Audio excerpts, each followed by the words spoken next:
Hello and welcome back to another video. In this problem, we're asked what are the values of e to the ln of 300 and ln of e to the 300. So the natural log ln is log base e. So whether we have e to the log base e of 300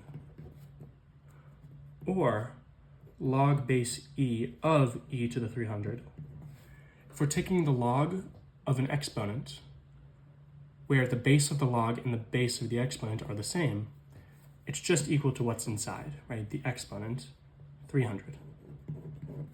So both of these are equal to 300.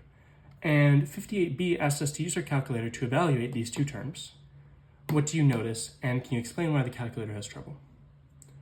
So that's sort of an interesting facet to this problem, is that typically in calculators, what would happen is the calculator would calculate e to the 300, and it would get to some point where it just couldn't calculate anymore, right? It would exceed the number of digits that the calculator could handle, and it would just print an error.